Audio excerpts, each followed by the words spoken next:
शहादा तालुक्यातील मलोनी गावात किरकोळ कारणावरून वाद झाले होते। या वादातून आदिवासी युवतीला चाकूने वार करून खून करण्यात आला। या प्रकरणी शहादा पोलीस ठाण्यात दोघांसह एका विधी संघर्ष बालिकाविरुद्ध गुन्हा दाखल करण्यात आला आहे। पोलीस सूत्रांकडून मिळालेल्या माहितीनुसार शहादा तालुक्यातील मलोनी गावात 29 डिसेंबर 2024 रात्री 8च्या सुमारास दीपाली चित्ते व शेजारी राहणारे रिज्जू कुरेशी या दोघांमध्ये किरकोळ वाद झाले।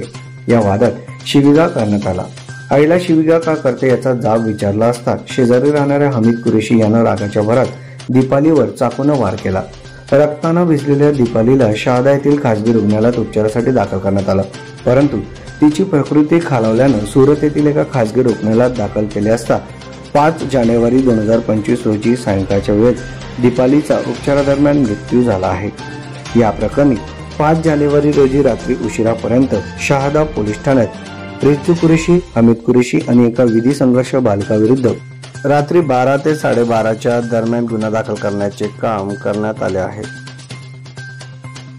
नंदुरबार जिल्ह्यातील शहादा तालुक्यातील मलोनी गावात शिवीगाळ केल्याचा जाब विचारल्यानं 29 डिसेंबर 2024च्या रात्री आदिवासी युवती दीपाली चित्ते हिच्यावर चाकूने वार करण्यात आला होता।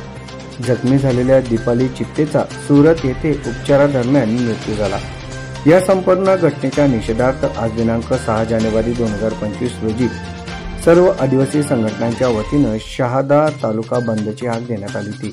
या बंदला शहादा शहरासह तालुक्यातील व्यापारी बांधवांनी प्रतिसाद देत आपली व्यवस्थापने 100% बंद ठेवली आहे। घटनेत सामील असणाऱ्या आरोपींवर खुनाचा गुन्हा दाखल करण्यात यावा, तसेच त्यांच्यावर कठोर कारवाई करण्यात यावी अशी मागणी आदिवासी संघटनांकडून करण्यात आली आहे।